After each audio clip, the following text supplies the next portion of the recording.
What's up, guys? It's your boy Not Enough with Not Enough Nerf, and today we're going to discuss a topic that's very important. We're going to be discussing blasters that belong to a specific market sector. These are very niche blasters which belong in a special category of both budget, value, and availability. Today we'll be speaking specifically about the 4-barrel rotating cylinder blasters. These blasters are available anywhere from Dollar General to Walmart Neighborhood Market, and they are all under $10, and we're going to be rating them from most desirable to least desirable. Now we're going to be grading these in 3 different areas of criteria. The first one is going to be aesthetic appeal, which is your psychological reaction and your psychological connection to the appearance of the blaster. The second one is going to be ergonomic appeal, which is the way that you physically connect with your blaster, the way that it feels in your hand, both when you're handling it and when you're just observing it. And last but not least, the third value of criteria is going to be performance appeal. Now this is not a performance metrics test or review. You can find plenty of these tests on YouTube. Guys that actually have chronograph readings and distance tests, there's plenty of those on YouTube. I'm just here to let you know what I think would probably be a good subjective opinion on the best blaster out of this group, and also the blaster that falls into 4th place of desirability based on those areas of criteria. Now this evaluation was actually performed by myself, but my girlfriend decided to join me so she can add her opinion to the mix, and I thought that was a good idea because she actually has small to medium hands. I have large to extra large hands, and together we can form a very condensed outlook that might help you make a decision as well. So without further ado,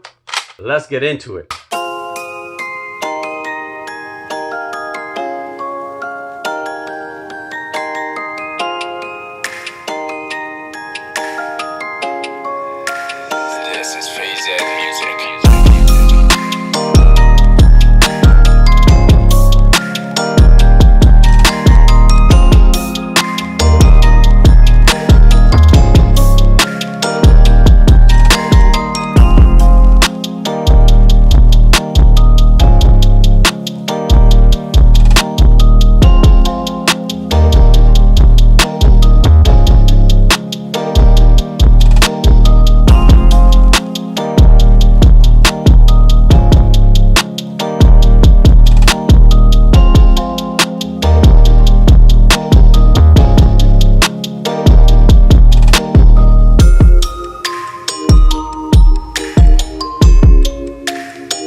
Guys, the way we're going to do this is that I'm going to take turns with my girlfriend. We are going to test all the blasters. We're going to shoot 1 round each cylinder on every blast each. That will give us a good general ballpark idea of ergonomics. We're going to compare our results by the end of the shooting session. We're going to share our general overall shooting experience from least enjoyable to most enjoyable. I'm going to let my girl go ahead and start out. I'm going to go ahead and start out with the X-Shot Fury 4, also known as the variant Tech 4. She's going to shoot an entire drum, and just for testing purposes and for consistency, we're going to be shooting adventure darts only, waffle head variety. Let's get to it.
Alright guys, so after hours of plinking and playing around the house with my girlfriend, we were able to rank these blasters based on those 3 areas of criteria that I mentioned before. Without having to itemize those values, I'm just going to go ahead and show you what we came up with as far as ranking and explain along the way why we did that. So we're going to start with 4th place, which is the least desirable out of these 4, and that goes to the Adventure Force by BuzzBee, Springfire. Now, this was a very tough 4th place, and I'll tell you why. I personally love this blaster. The grip is actually pretty good. It's comfortable in my hands. It's big enough and comfortable to fit in my hands, which is very strange and rare for BuzzBee, but it is. I like the fact that the plastic is not just pure gloss everywhere like most blasters. It's actually very grippy in most areas. The first downfall, in my opinion, is there is no sights. For as hard as this blaster shoots, it's kind of necessary. Not so much with the long distance pointier darts from BuzzBee, which you would expect to actually travel better, but because it shoots so hard. If this thing was paired up with some Adventure Force darts, which we did use for the test, this thing can shoot very accurate. It's just hard to get a sight picture when you just have this flat area above the blaster and nothing to use as a reference. Now, of course, over time, you would be able to create a sight picture with whatever your muscle memory assimilates with the top of the blaster as being your true center. That's the first gripe on my end. My second gripe, obviously, is the one that a lot of people have, and that is that the blaster does not auto-rotate its cylinder. I think that's just a product of us being so spoiled because all the blasters nowadays come with it as a standard feature, but it's a minor flaw in my opinion. It might be a greater flaw to someone else. Third flaw for the Springfire, which was mainly my girlfriend's, was that the contours of the gun were a little bit too jagged for her. She felt like the grip was kind of digging into her skin in certain areas where she would grip it. I would say that that's not something I struggle with, but she definitely found that uncomfortable for her when she was handling this blaster. Moving on, guys, to the third runner up. This was a real tough one because we're getting into some weird territory here with the compatibility of these blasters, but ultimately me and my girlfriend decided that the X-Shot Fury 4 was going to take the 3rd place. Now I'll give you the reasons why I gave it 3rd place, and then I'm going to share the reasons why my girlfriend gave it 3rd place. I think the blaster is pretty good for the most part. I actually like this blaster. I've been shooting it for a long time. I like how the Excel darts are like 3/4 length darts. I like how they're flush up against the cylinder. I like a lot of things about it. It shoots really hard. The only thing that in my case, the ergonomic connection with the blaster is just non-existent. My pinky is left hung out to dry with this blaster. Other than that, it's an auto-advancing cylinder. It's a very nice stout prime. The blaster shoots very hard.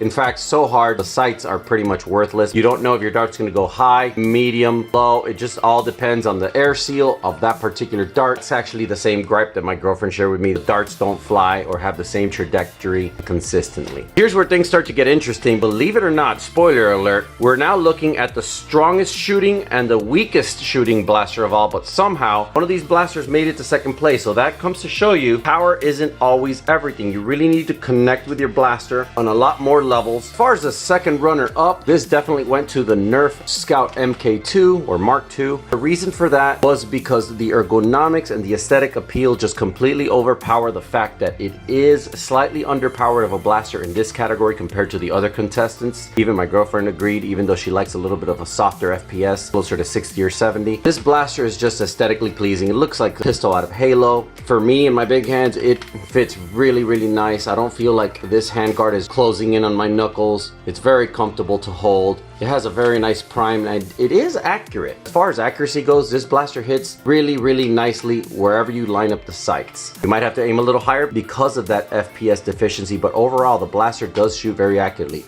The only gripe, this was the one that was agreed between me and my girlfriend, was that the blaster is a little weak in the spring department. So that's nothing a little spring upgrade can't fix, and we both agreed that this deserves to go into 2nd place. With that out of the way, we're down to our 1st place, and it's no doubt the Dart Zone has taken that place. Now I would like to mention something. If you guys saw my blue blaster review a couple of weeks ago, these 2 blasters do have the same firing method. Once I discovered that this blaster does not rotate the cylinder on prime but on trigger pull, then I started playing around with the Storm Squad. I found out that this blaster does have the same mechanics, so there is a slight possibility, perhaps even a large possibility, that the blue blaster is just a reshell of Storm Squad in a dinosaur reshell. Getting back to the Storm Squad, I really like the fact that that the integrated scope is part of the priming handle. It makes real easy to prime the handle. You can belt prime this or hip prime this like they call it. The actual scope is not that bad. Wherever you put these crosshairs, that dart is gonna go, especially if you're firing chilies or waffles. This thing shoots straight laser beams out of the box. I'm pretty sure that the few reviews that I saw online with cronies were saying something in the 80s, sometimes tapping into 90 FPS right out of the box. This is a mini blitz fire. This is an amazing deal for $6 at Dollar General, and it definitely deserves first place. So I recommend, if you're gonna spend money, definitely go for this one. If you like the aesthetics of the other ones, or there's some other winning factor that the other ones have that you rather go with, there's no bad choice here. I'm just wanted to share with you what our ultimate ranking would look like and what we ultimately decided was the best one.